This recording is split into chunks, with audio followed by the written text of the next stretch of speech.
we get to check out the Outer Worlds. I probably started the video, stopped here, and didn't make my own separate reaction to this, but we're gonna watch this now. Yes, sir. Obsidian, baby. Doing it better than Fallout. Doing it better than Fallout.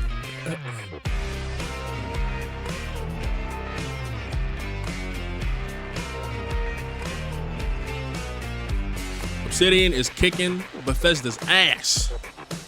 Welcome in their own Obsidian game. Ain't that crazy? We're here at the studio. In their own type of game, they're kicking their their ass. Obsidian, with Avowed releasing early this year and now ending the year with 2 more games. And what better way to cap this incredible year for us than by doing what our studio does best, sequels. Sir. All right, come in. You can get out of here, Fergus. Thank you so much. Oh my You're God, doing is that great. fucking You nailed Ben it. Shapiro? What the sequel fuck? is the lifeblood of every great franchise. Think about it. The original creates the world and builds fandom, but the sequel, that's what makes it worth remembering. No sequel, no hoverboard. No sequel, no dual SMGs. No sequel, no raccoon tail. No sequel, no Zune 2. Which doesn't really exist, but I wish it had. There was a Zune 2. There was a Zune 2? I'm Mark, the head of sequels here at Obsidian, and I have sequelized everything.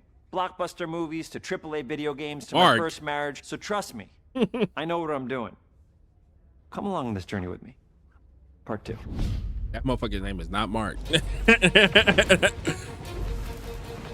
say Ben Shapiro. Am I bugging? No, Ben Shapiro is somebody else. Who the fuck is that? His name's not Mark. I know his name's not Mark. I'm tripping.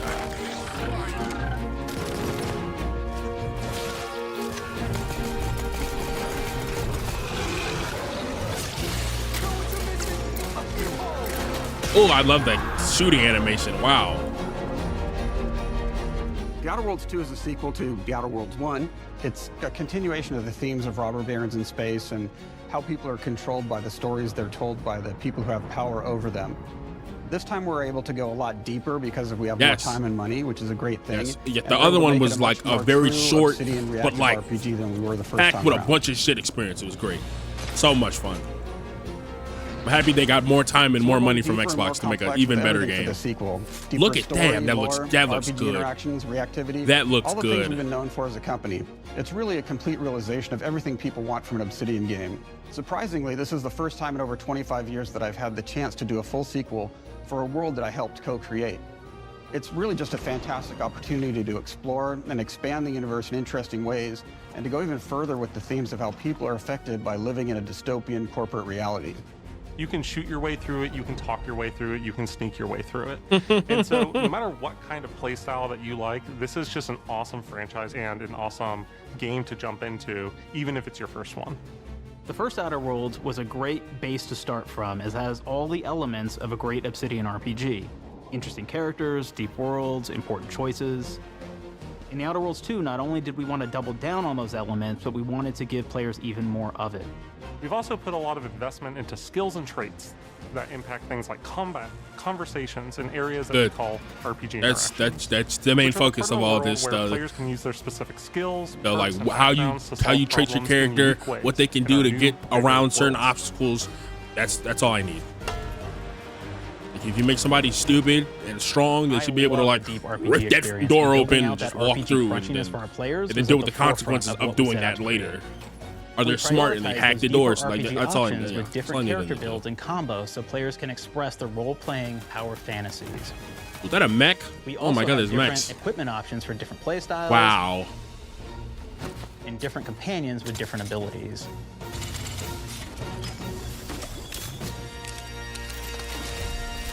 God, this looks so much more expensive than the first game. It's crazy. It's crazy the difference. Like this In the first Outer Worlds, you start off as the Stranger, which was basically a blank slate to build on top of with various attribute points that would begin to define your personal experience in the game. You can make any kind of character you want, but we've given you a role. That role is an Earth Directorate agent. You can think of them as kind of like space cowboys or space sky marshals. They're the good guys that go into places and kind of fix everything that's wrong. You're gonna be one of those. But we don't tell you why you joined the Earth Directorate. There could have been a lot of different reasons, right? It could have been because you're an actual lawbringer and you want to go in there and spread law throughout the galaxy. It could be that you're a roustabout and you just had nothing better to do. After you pick your background, one of the really important choices you have next is choosing your traits. While we had attributes in the first Outer Worlds, we've leaned into traits for the Outer Worlds too, which are these big changes to your character depending on which ones you pick. So it could be something like Brilliant, where you can tag extra skills and you start getting extra skill points. And that's obviously really great if that's how you want to build your character. You can also go and do something like Lucky, where you get extra critical chance, and you also get a lot of really cool options throughout the game as well. Of course, we brought back Dumb, so players love the Dumb option. Tell me, do you believe in signs?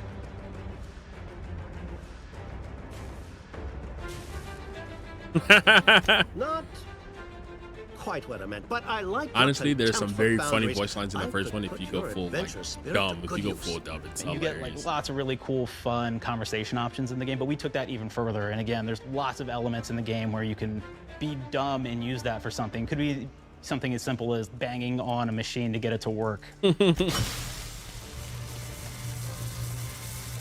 After you've invested in some of your traits, your next choices are going to be choosing your skills. The skills themselves basically allow you to build on your playstyle and what your character is doing in the game.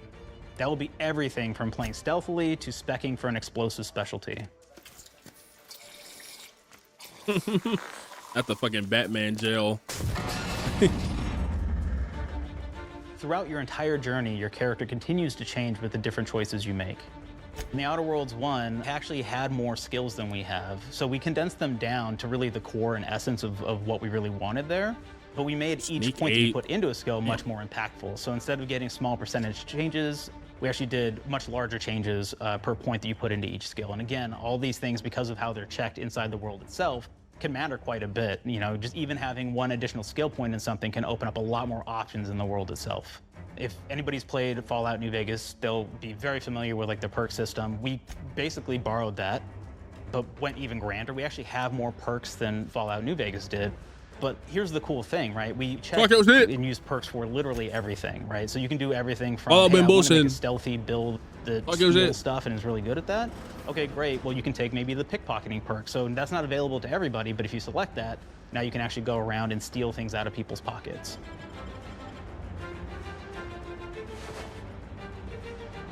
There's another perk called heavy-handed, right? Where say you're a melee person, what this does is now your power attacks that you use actually knock people down. Oh man, I really like the serial killer perk. As you start killing people, they will drop hearts. And you can take those hearts, and essentially you're taking these trophies, you could say, and it's actually giving you a permanent health bonus every time you do it. We have this perk called Assassin. Now, this is an early game perk that you can take, which every time you stealth attack an enemy, you're actually going to get a movement bonus for a certain amount of time.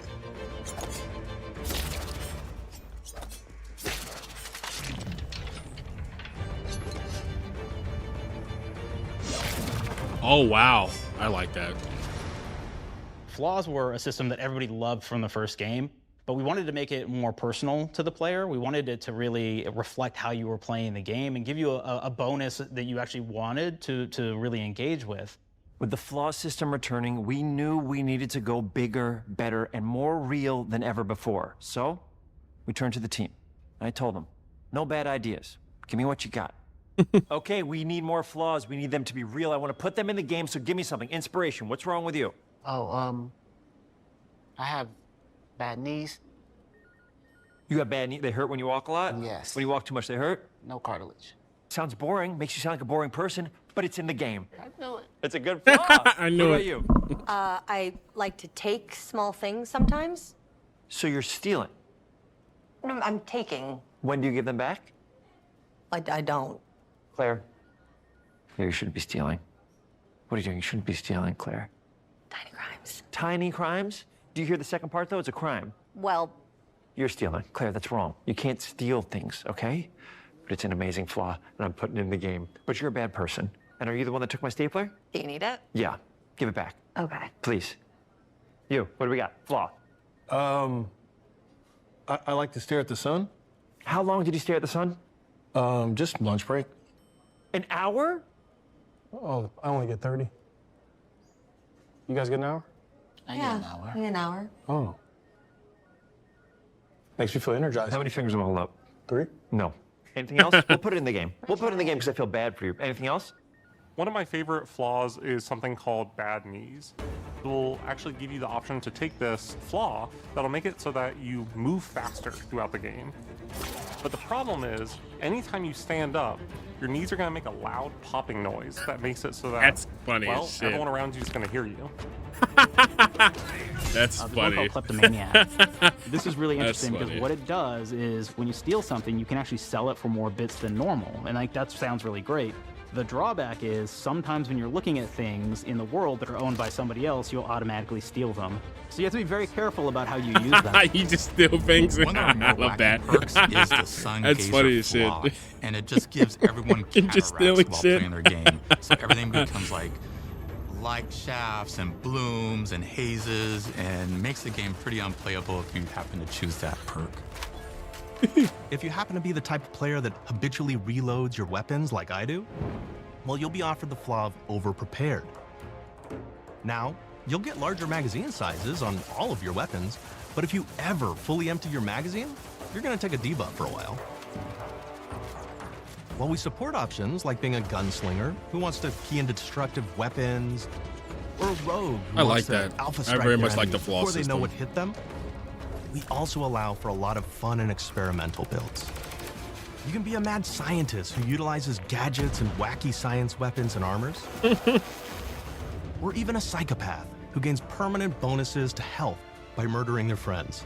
Nothing shows the impact of these character build options better than, in my opinion, the bridge area, which has a quest you get early on in Paradise Island. The bridge. Again, so far this is amazing. I'll be real with you. Not only All do the you different kind of systems encounter and this very shit early, look and it's a very so much core fun. one to the story. It seems like you But can it go really whatever expresses our direction you want philosophy to, of and allowing whatever the player to direction you solve end up at, problems you'll in a be fucking bunch of crazy. ways. I love that. So you may solve it by, speech options. You may talk to them and maybe have to go do a quest for them and really kind of prove that you're a friend of the Protectorate to get by. I may have need of your help, stranger, if you are ready to seize an opportunity to show fealty to the Protectorate. You could go guns blazing and you could just take everyone out inside the POI, lower the bridge itself, and kind of get across.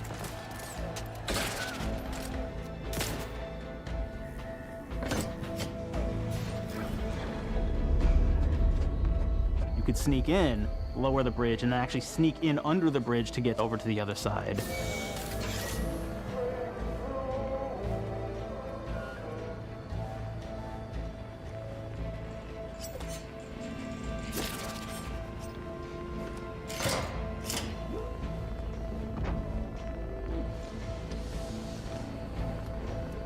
You can bypass the bridge entirely if you found like certain gadgets, like the shield gadget that protects you from poison gas as you go across, or the double jump boots, which kind of allow you to jump across the chasm and get across that way. There's even a really kind of messed up way, right? Which is players can actually sacrifice one of their companions. The companion who they just found is part of. We're no different than the Breeze if we start tossing our own to the raps. I sure as law ain't gonna follow someone who can't see the wrong in it. I must admit, I'm surprised we could come to an understanding. But I thank you for your loyalty, stranger. As promised, you shall have clearance to cross this bridge. It's such a fun quest, but again, it really showcases that we want you to be able to solve this in whatever way you want to. When you build your character your way, we're there for you. We really want you to have the experience that you want to have out of this. Actions and companions. There were some good companions. From the very in the beginning first of game. our discussions about the Outer Worlds, we really knew we wanted every game to take place in a different colony. This lets us expand on all aspects of the universe. Every colony can be its own thing with its own flavor, and we can center them around anything we want. Any ideas or setting we're interested in. Arcadia is an isolated colony with abundant resources, and it's run by an authoritarian faction called the Protectorate. Their dictatorship is thematically based around the question of how much freedom people will give up for security and luxury. For Protectorate subjects, unfortunately, that answer is everything. The Protectorate is also incredibly wealthy because it was founded by the inventor of the skip drives, which are the Outer World's faster-than-light engines. But those skip drives are starting to cause rifts in space-time, which are cutting off all the other colonies on Earth from being able to trade with each other. The Order of the Ascendant is an offshoot of the Order of Scientific Inquiry from the original game, and like them are a science-based religion with the same goal of solving the universal equation, which will allow them to predict and alter the future to the benefit of all mankind. They used to be part of the Protectorate, but they split off to focus on solving the equation for the good of everyone, not as a way to simply control the masses. The player's been sent to Arcadia as an Earth Directorate agent to find out how the skip drives are causing the rifts and what can be done to stop them. Each of the factions have their own solutions to the rift problem and their own goals. The Protectorate wants to close them to protect their legacy as the inventor of the drives and their wealth. The Order wants to close them not only for the good of everyone, but also because they're complicating the math they're using to solve the universal equation. And Auntie just wants to be able to open and close them at will to control all the trade routes between the colonies. In addition to expanding the themes and lore of the Outer Worlds, we're also expanding the humor, so each faction has its own flavor of absurdity. Auntie's Choice is a merger between Auntie Cleo and Spacer's Choice from the original game, and there are corporate representatives in the Outer Worlds too. They've invaded Arcadia to liberate their resources for all of humanity at a profit. Man, all of these different factions sound One of my favorite great things so from far. Fallout New Vegas is the radio system. It was just iconic for me, and I wanted to make sure that the Outer Worlds 2 had that. Ooh, yeah, that's a So we big part actually of these built games out is the 3 music. I different don't remember there radio being too much stations, music one in for the each of first the game. major factions. You also have a ton of music. Each station might have, like, I think 20 tracks of unique music that we've made for it. It's a lot of stuff. But the really cool part about this entire thing is that we actually put a lot of reactivity into the radio. So it will respond to the things that are going on around the world that you've been interacting with. So if you go into a location, let's say you solve a problem for the Protectorate folks, if you listen to the Protectorate radio station, they're gonna be cheering you on as a hero. Wonderful news, everyone. The Zeranium gas leaks at the Automech repair facility, strongly believed to be caused by Auntie's Choice malefactors, have been corrected. Some hotshot for hire just managed to fix the electrum leak in their repair facility.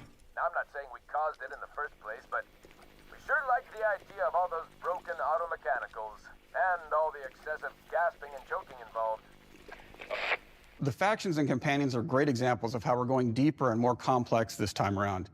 They're integrated into the game's storyline much more than we did on the first Outer Worlds, and like with everything else in the game, they have a lot more reactivity. There are 6 companions in the Outer Worlds too. As usual, each has their own quest lines, but this time they are also connected to a different faction and have character arcs that the player can affect through their choices. Your first companion is Niles. He's another Earth Directorate agent like you, and he's looking for your help to decide whether he wants to become an even better agent or to turn his back on the Earth Directorate completely. There's also a somewhat cute Automech support drone that is basically Niles' helper. Her name is Val.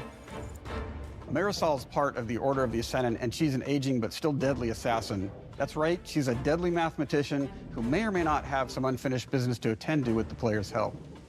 There's also a cultist named Azza, who is part of a sub-faction that worships the rifts, and in her case, violence in general. You can choose to either turn her away from overt violence or support her chaotic and dangerous tendencies. At one time, Auntie's Choice had a program to graft soldiers with animal parts to make them more formidable. Unfortunately, it didn't quite work, and most of them are now dead. There's a combat medic who survived, however, named Inez, and she wants the player to help her fix her graft. She have a little thing among growing out of other her. That's things. crazy. Finally, there's Tristan. He's a Protectorate arbiter who is judge, jury, and executioner all rolled into one heavily armored package. It is your choice to either help him judge wrongdoers or show him what true justice looks like. We definitely have reactivity in the game based on how you've been treating your companions. I won't reveal the end of the game, but let's say if you have not been treating them well, you will find out at the end of the game what that means. Companions are a very, very important part Again, the companions seem of good. merchandising, because that's the real beauty of the sequel. We're talking merch, baby. It is the lifeblood. It is what fuels us. Do you want to see some of my ideas? Hop, hop. Check this out. Gen Alpha loves body pillows, especially ones that look like human beings for some reason, right? Who needs a significant other when you could have a knife-wielding space psycho up in your sheets, huh? What do they do with them when they get them, huh? Maybe a little napping, maybe a little snuggling, maybe a little nah. Art and propaganda. The visuals of the first Outer Worlds depicted a frontier colony in space. The Outer Worlds 2 is driven by an invasion of the Arcadia colony system by Auntie's Choice, which shifts the visuals to be more reminiscent of a World War I-like setting in space. That evolution is seen across all aspects of the game, starting with the factions. How do you militarize everything, including extreme capitalists or math-crazed scientists?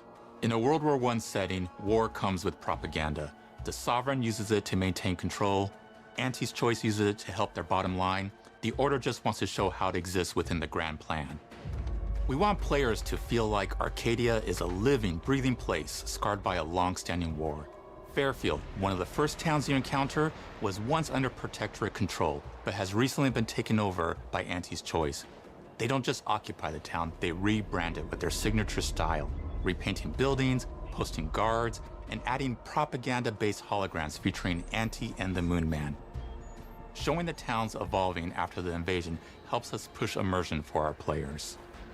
One of our priorities in visually realizing the world of The Outer Worlds 2 was making sure everything is clear and recognizable from the player standpoint. We want to make sure each faction has a particular look and design.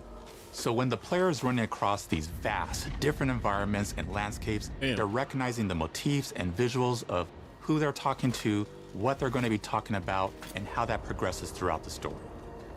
The first Outer Worlds was really about player interfacing with corporations. And while we have that in The Outer Worlds 2, we really want to express not just the corporations, but how the player interacts with other facets of the world, like government entities or religious structures. And then we elaborate on those. With larger environments, we wanted to encourage exploration by improving player mobility across the board. Now you can run, slide, double jump, mantle, and parkour your way through all of the nooks and crannies of these worlds. I do remember there being it really like allows limited, the player to just explore and have first game. fun finding really cool stuff. So happy they got to make it way more open. Put good shit. We've aimed to make everything in the Outer Worlds 2 Let's better talk about from the top to weapons. Talk bottom. about the RPG fucking elements crazy with weapons start, they have. that's in it. touched our story, our art, and especially our gameplay. A good sequel is true to the original. That's first and foremost, right? Like, we all want to add in a bunch of things as you're making a sequel, right? We want to make it bigger and better in every way. That's what we were trying to do here. And I thought, we did not need this consultant. We've made enough sequels. We understand how to do this. And I will say, I don't think it's been entirely successful. I am very proud of the combat improvements we have made in The Outer Worlds 2, thanks to my patented combat system. You may be thinking to yourself, it can't be that good? Shush, what are you even talking about? You haven't seen it yet. Watch this. Put a helmet on, because I'm about to blow all of your minds with my COMBAT system, combat system. My name is Mark, I'm the head of sequels. Shall we begin?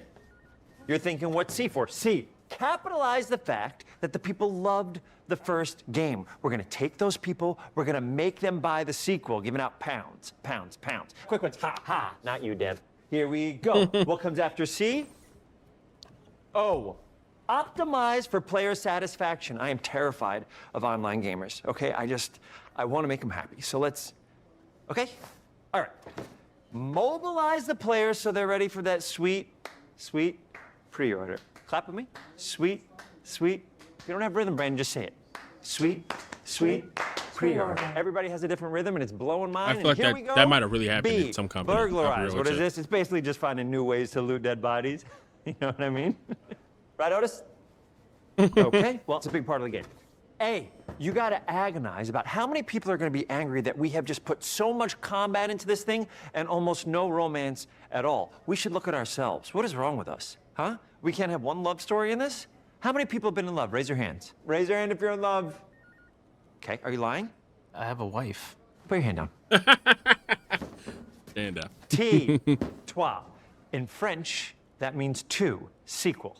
I think that means 3. Okay, you're getting ahead of yourself. Come on, Claire. We're on 2. And how do we end it? Anything is possible. And we've established that we're the best there is, and there's no sequel better than us. And if I could just say one more thing, thank you very much. I know I've kind of changed the world of video games today. For The Outer Worlds 2, we wanted to improve gunplay in every way. We focused on improving the feel of each weapon. Here we go. The way a weapon Damn, snaps he's into gone. ADS. The way recoil feels when firing. Oh my And god. how What the impactful fuck our is that sound gun? effects really sell the weapon's fantasy. To things like how unique reload Oh animation my can add a god, they character did a to fucking each weapon. Borderlands. I love it. We've increased the variety of weapons by including new weapon guns types, look great. but Oh also my through a God. host of fun and unique weaponry. We have things like the Bourse Blaster that fires out tumors that can explode like grenades. Oh my Or god. can even be eaten by the player for additional health. What? We have a weapon called Rookie's Reward that will actually level up the more you use it throughout the game. and every time it levels up, it's got fun fanfare where it's like shooting out confetti and it's got a fun little setup. I love that. We have a really fun weapon called the pop-up gun. It fires out ad drones that will distract your enemies with corporate ads, slogans, and jingles. While your enemies are distracted, you can focus fire on them or explode these drones for additional They damage. give you an ad gun. New to the Outer Worlds 2 are throwables. So you can use frag grenades to flush out enemies, smoke grenades to camouflage and escape, distraction devices to bait enemies into a stealth attack,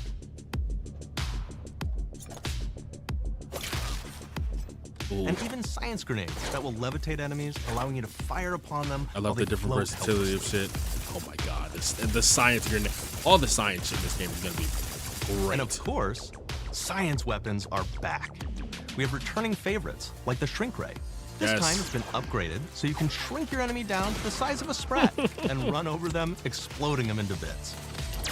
This game is going to be so much fun. That was probably my favorite one from the first game, so we brought it into the second game, but we improved it though. So instead of shrinking your enemies for a short period of time and having them re-expand, this time they stay shrunk, and we actually added in the ability to step on them and kind of squish them and kick them, because we knew that that was the player fantasy. We knew that's what everybody wanted to do. They wanted to step on the enemies, they wanted to kick them, so we made sure to double down on that stuff.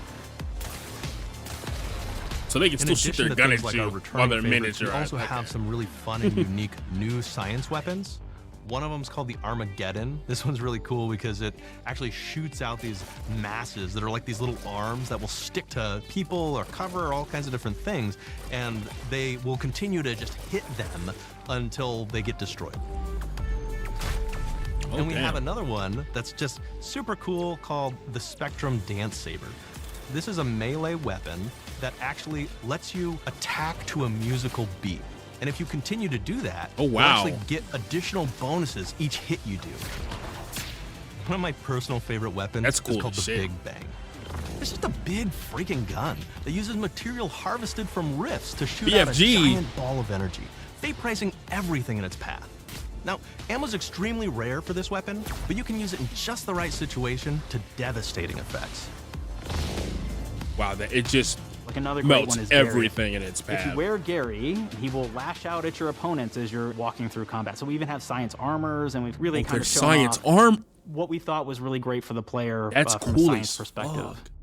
We're all about letting people play the game their way. There are some players who prefer to be immersed in a first-person view, taking in all of the details. But there are others who really prefer to take the world in from a third-person perspective. I don't think the other game wasn't stuck in Why third not allow perspective? both? Well, now you can swap between the two, letting you enjoy the experience in whatever way you like.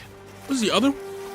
I swear the other one you could do this in. One of the things I really like about having the third-person mode is being able to see all of the fun and unique armors and armor combinations and weapons that you can equip your player with. All of the actions that you could do in first person, so you're double jumping around, you get to see your character in that way, and you get to take in the world and see things in a different light. Like this. Oh, this is gonna be a very good game. The Outer Worlds 2 is really the biggest game we've ever made. Bigger choices, more reactivity, more weapons, more things to find in each of the worlds the players can visit. The team has done incredible work bringing the Outer Worlds 2 to life, and we can't wait for you to play it. Even though we've always been a multi-project studio, this is going to be the first time we've ever released 3 games in 1 year. It feels amazing to do. We're so excited for more people to be playing our games. It is truly an exciting time here at Obsidian. We're exploring worlds big and small while expanding on franchises that we've created, and we have no plans to slow down. We hope you all continue to come along with us as we do what we do best, make your worlds your way. Very good. This is a very good showcase for this game. I'm fucking excited to play this shit. Very excited to play this shit. All the weapons, the different choices you have, the different combat systems, the different traits and different ways, and the flaw system. That's just fantastic. If you do a certain thing a lot, it becomes your flaw, and now you're accidentally stealing things, and you're reloading your gun too much, or you're shooting your gun too much. Now you have a debuff on. Like, it's great.